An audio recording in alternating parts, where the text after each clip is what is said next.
Time था 10 फरवरी 2026 का और जगह थी मध्य प्रदेश का इंदौर। जब एक लड़की घर पर तैयार हो रही थी कि उसी टाइम उसके पिता उसके पास जाकर ये बात पूछते हैं कि हाँ बेटा, तुम कहाँ पर जाने की तैयारी कर रही हो। और उसी टाइम उस एमबीए स्टूडेंट ने अपने पिता से ये बात कही कि उसके आधार कार्ड में कुछ एक स्पेलिंग मिस्टेक है, तो वो इस टाइम उसी की करेक्शन के लिए जा रही है। उसके पिता सब कुछ समझ सकते थे और उन्होंने मेनली तौर पर अपनी बेटी से ये बात इसलिए पूछी थी क्योंकि वो भी इस टाइम मार्केट की तरफ ही जा रहे थे। तो उन्होंने अपनी बेटी को ये बात कही कि वो भी इस टाइम मार्केट ही जा रहे हैं, तो उन्हें कोई दिक्कत नहीं अगर वो उसके साथ चले। वो जहां पर भी जाना चाहती है वो उसे वहां पर छोड़कर अपने काम पर चले जाएंगे। ये बात सुनकर वो एमबीए स्टूडेंट अपने पिता के साथ वहीं पर जा पहुंचती है जहां पर कि वो जाना चाहती थी। उसके पिता उसे उस स्पेसिफिक जगह पर ड्रॉप कर लेने के बाद अपने काम के लिए निकल जाते हैं। और इस घटना के लगभग 1-1.5 घंटे बाद उसने अपनी बहन के पास कॉल करके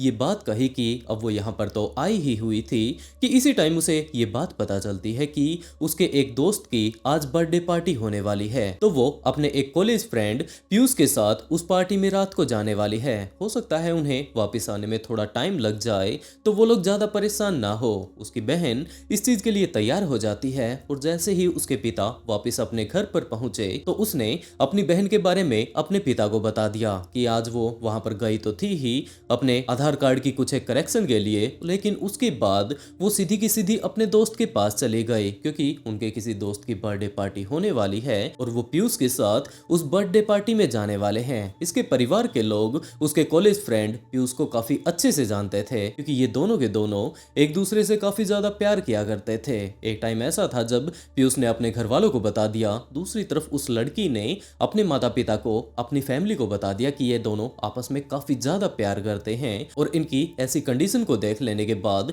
इस लड़की के माता पिता इस बात के लिए मान जाते हैं कि चलो बेटा ठीक है, अगर तुम उस लड़के से इतना ही ज्यादा प्यार करती हो तो सबसे पहले तो हम लोग उस लड़के की फैमिली से मिलना चाहेंगे। जैसा कि उस लड़के से तो हम लोग पहले भी काफी बार मिल चुके हैं, हमें लड़के में कोई भी दिक्कत नजर नहीं आती। हम अगर एक बार उसकी फैमिली से भी मिल लें तो ये काफी ज्यादा अच्छा रहेगा। लेकिन दूसरी तरफ पीयूष के पिता घनश्याम को जब इस बारे में पता चलता है कि इस टाइम इनका बेटा तो किसी लड़की से प्यार करता है, उसी के साथ ये शादी करना चाहता है, तो उन्हें ये बात पसंद नहीं आई और उन्होंने इस बात से साफ इनकार कर दिया कि वो ऐसा बिल्कुल भी नहीं होने देंगे। वो उसकी शादी अपनी पसंद की लड़की से करवाएंगे और उन्होंने इस रिश्ते से साफ साफ इनकार कर दिया था। और इस टाइम पीयूष उस लड़की को यही बात समझा रहा था कि तुम्हारे घर वाले तो मान ही चुके हैं और जरूर एक ना एक दिन ऐसा जरूर आएगा जब मेरे परिवार के लोग भी इस शादी के लिए मान जाएंगे। और यही कारण था कि इस टाइम इस लड़की के माता पिता पीयूष को काफी अच्छे से जानते थे और उन्हें यही बात पता थी कि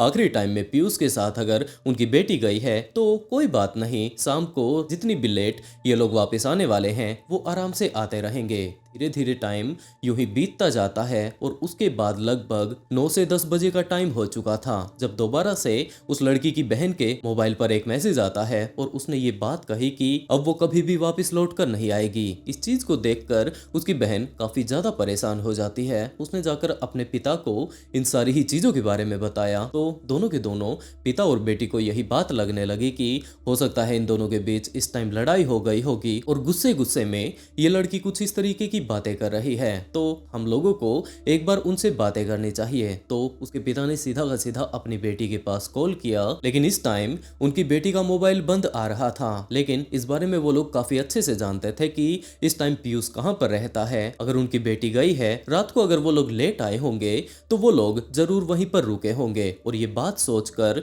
वो सीधा का सीधा उसी जगह पर जा पहुंचते हैं जहां पर कि इस टाइम पीयूष रहा करता था। वहां पर पहुंचकर उन्हें ये बात पता चलती है कि इसके रूम पर तो ताला अटका हुआ है और ये लोग वापस अभी तक लौट कर नहीं आए हैं। ये दोनों के दोनों पिता और बेटी वापस अपने घर पर आ जाते हैं। अब काफी ज्यादा रात का टाइम हो चुका था। उसके पिता जाकर सो चुके थे कि इसी टाइम उस लड़की की बहन अपने सोशल मीडिया पर सिर्फ और सिर्फ नॉर्मली स्टेटस देख रही थी कि इसी टाइम उसने अपनी बहन के सोशल मीडिया पर जब उसका स्टेटस देखा तो उसकी आंखें फटी की फटी रह जाती है क्योंकि इस टाइम उसकी बहन ने कोई नॉर्मल स्टेटस नहीं लगा रखा था, जबकि वो एक लड़की के साथ फिजिकल रिलेशन बना रही थी और ये एक प्राइवेट वीडियो उसे कोई अंदाजा नहीं था कि उसने सीधा का सीधा अपने स्टेटस पर क्यों लगा दिया। इस टाइम उस लड़के का फेस बिल्कुल भी साफ साफ नजर नहीं आ रहा था क्योंकि उसके ऊपर एक इमोजी लगाया हुआ था। तो वो लड़की काफी ज्यादा परेशान हो जाती है कि आखिरकार उसकी बहन ऐसी कौन सी जगह पर इस टाइम मौजूद है और इस तरीके के स्टेटस आखिरकार उसने लगाए ही क्यों। इस चीज से वो काफी ज्यादा परेशान हो चुकी थी, उसे कुछ भी समझ नहीं आ रहा था कि वो करे तो क्या करे। वो जाकर सीधा का सीधा अपने पिता को भी नहीं बता सकती थी। उसके दिमाग में यही बात थी कि आखिरकार वो अपने पिता को भी जाकर बताए तो आखिरकार क्या कहे। लेकिन अब तक सुबह का टाइम हो चुका था, उसकी बहन को पूरी ही रात से नींद नहीं आई थी कि आखिरकार उसकी बहन गई तो गई कहां पर। अब वो उनका फोन भी नहीं उठा रही है, उनके साथ बातें नहीं कर रही, लेकिन इस तरीके के स्टेटस लगातार उनके सामने आ रहे हैं। और जिस कॉलेज ग्रुप में वो ऐड थी उसमें भी ये सारी की सारी वीडियो लगातार पोस्ट होती जा रही थी। उस ग्रुप में 10 से 11 ये वीडियो इस टाइम पोस्ट कर दी जाती हैं। लेकिन जैसे ही 11 तारीख को उस लड़की के पिता सुबह जब उठते हैं तो उनके रिश्तेदारों के लगातार उनके पास फोन आते जा रहे थे कि आपकी लड़की आखिरकार ऐसा क्या कर रही है। हम लोगों ने कुछ इस तरीके की वीडियो देखी है, जो कुछ भी वो लोग उन्हें बता सकते थे वो सारी की सारी बातें लगातार वो उन्हें बताते जा रहे थे। और जैसे ही उस पिता को ये बात पता चलती है कि उनकी बेटी की तो वीडियो वायरल हो चुकी है, लोगों के लगातार उनके पास फोन आते जा रहे हैं। इनके काफी सारे कॉलेज के ऐसे दोस्त हैं जो कि इनके ग्रुप में जुड़े हुए थे और उनका ये कुछ कहना है तो वो भी अंदर तक दहल जाते हैं कि आखिरकार ये सब चल क्या रहा है। वो जल्द से जल्द अपनी बेटी को ढूंढने के लिए निकल पड़ते हैं, लेकिन अभी तक कोई भी अंदाजा नहीं था कि वो लड़की गई तो गई कहां पर। और आखिर में थक हार कर वो लोग पुलिस के पास जा पहुंचते हैं। उन्होंने जाकर पुलिस को सारी की सारी बातें बताई। पुलिस अब उस लड़की के साथ साथ पीयूष को भी ढूंढ रही थी, लेकिन उन दोनों का ही पुलिस को कोई अंदाजा नहीं था कि वो गए तो गए कहां पर। और इसी टाइम इंदौर में ही एक गली ऐसी भी मौजूद थी जहां पर कि लोग हर रोज अपने काम पर जाया करते थे। काफी सारी फैमिली उस गली में जितने भी घर थे उनमें रहा करती थी। 13 तारीख का अब तक टाइम आ चुका था। जैसे ही 12 तारीख की रात का टाइम होता है तो जैसे ही लोग छुट्टी करके वापस अपने घरों पर पहुंचते हैं तो उनका ये कहना था कि यहाँ पर हमारी गली में काफी ज्यादा गंदी बदबू आ रही है। लेकिन उन्हें इस बारे में कोई अंदाजा नहीं कि ये बदबू कहां से आ रही है। उनका यही मानना था कि जरूर कोई ना कोई चूहा मर गया होगा, हो सकता है किसी बिल्ली ने अपनी जान गंवा दी होगी और इसी कारण अब लगातार ये बदबू बढ़ती जा रही है। उनके पास ज्यादा टाइम नहीं था जिसके चलते वो लोग ज्यादा छानबीन नहीं करते हैं। लेकिन जैसे ही 13 तारीख की सुबह हुई तो ये बदबू हद से ज्यादा बढ़ चुकी थी और उसके बाद तो जैसे कि ये अजीबोगरीब बदबू लगातार उस गली में बढ़ती जा रही थी। उन्होंने पुलिस के पास कॉल कर दिया और पुलिस के आने से पहले ही लोगों ने ये बात पता कर ली थी कि ये जो लगातार बदबू बढ़ती जा रही है ये स्पेसिफिक इस घर से आ रही है। पुलिस ने जाकर उस घर को चेक करना शुरू कर दिया, लेकिन इसके ऊपर इस टाइम ताला लगा हुआ था। तो पुलिस ने वो ताला तोड़ा और जैसे ही पुलिस पहली बार में अंदर घुसती है तो उसके अंदर और ज्यादा गंदी बदबू आ रही थी। और वहां पर जाने पर पुलिस को ये बात पता चलती है कि यहाँ पर एक ऐसी लड़की मौजूद है जिसे कि काफी ज्यादा बुरे तरीके से यहाँ पर मार दिया गया है। इसके शरीर पर काफी सारे चाकू मारे गए हैं और तो और इसकी बॉडी पर एक भी कपड़ा मौजूद नहीं है। पुलिस ने जब आसपास में रहने वाले लोगों से पूछताछ करनी शुरू कर दी कि ये घर किसका है तो उनका ये कहना था कि यहाँ पर एक MBA का स्टूडेंट पीयूष रहता है, वो यहाँ पर किराए पर रहता है। तो पुलिस ने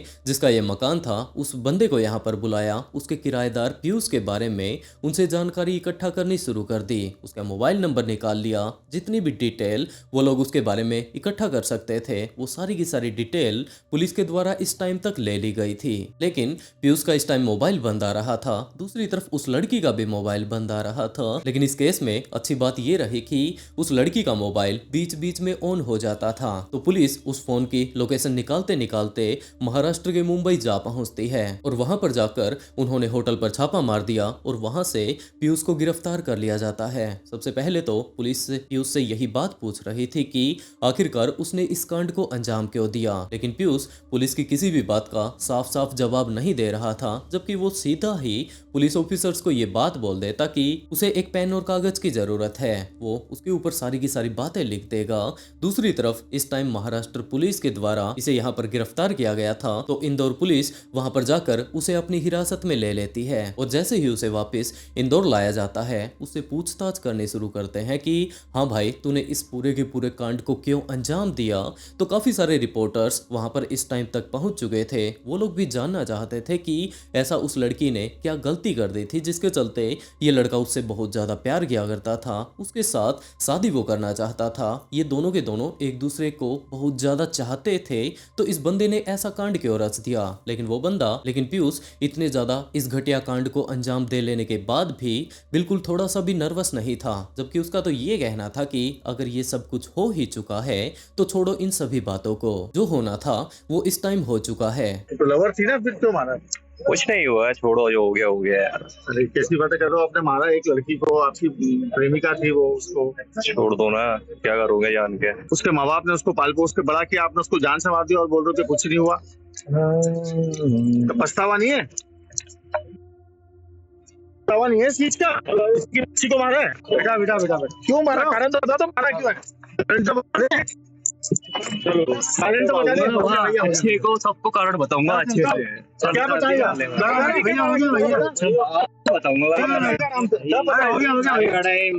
टाइम आएगा।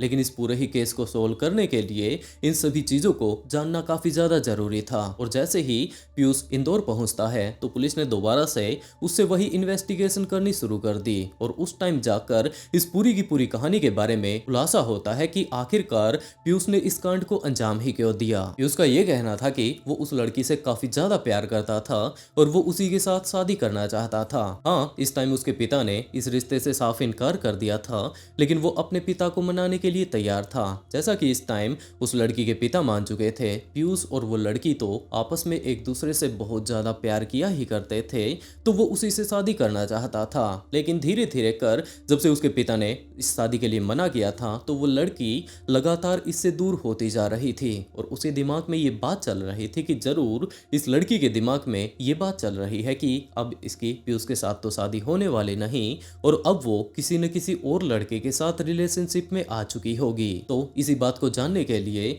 सबसे पहले तो उसने उसी लड़की का फोन हैक कर लिया था।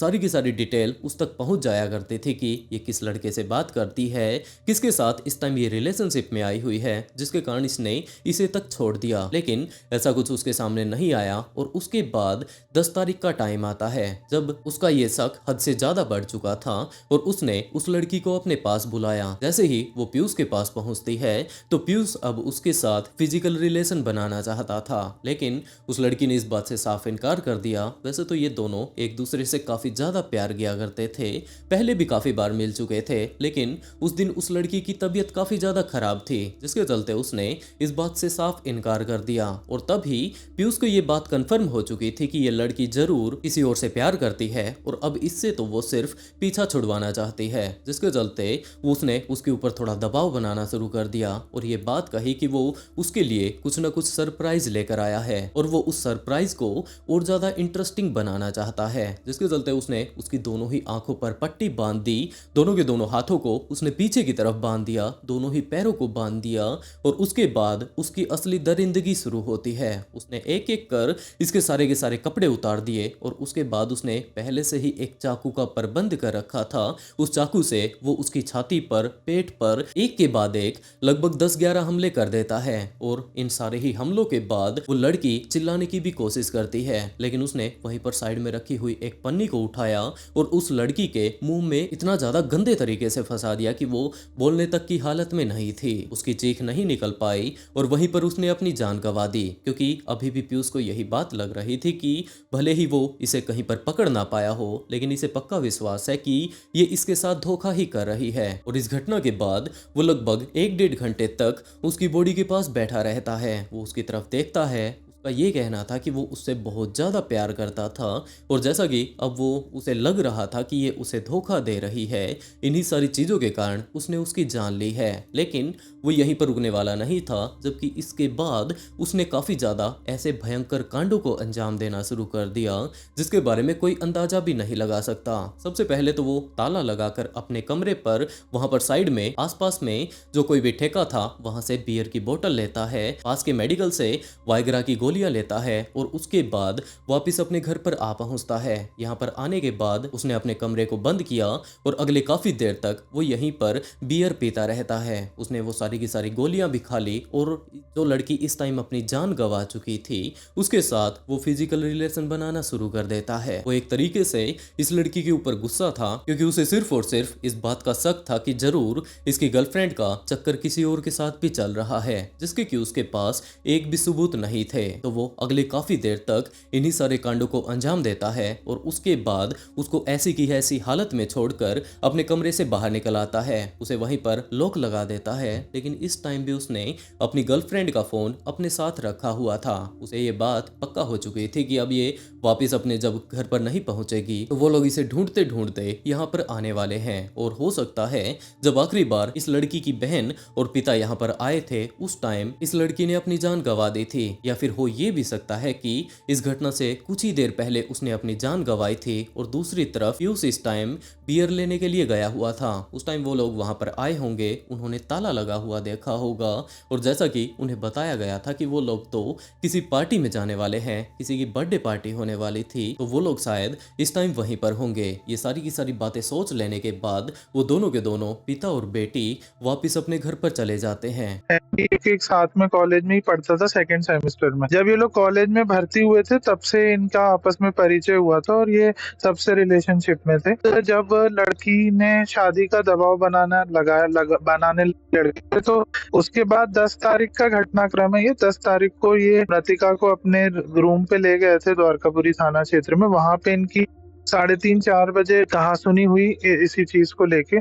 उस समय इनके कुछ फिजिकल रिलेशनशिप भी बने थे। उसके बाद इनका आपसी विवाद हुआ तो उसके बाद लड़के ने जो है रस्सी से मृतिका को स्ट्रैंगुलेट कर दिया और स्ट्रैंगुलेशन करने के बाद वो वहां पे बैठा रहा। उसने नशा भी किया, उसने डेड बॉडी से भी कुछ दुर्व्यवहार किया और उसके बाद वो वहां से पनवेल चला गया था ट्रेन से। वीडियोस जो है वायरल किए गए, आपत्तिजनक वीडियोस जो आरोपी और मृतिका के साथ में थे। पुलिस को 2 दिन तक एक गुमशुदगी कायम हुई थी पंडरीनाथ थाना क्षेत्र में 11 तारीख को, जब लड़की वापस नहीं गई थी घर पे।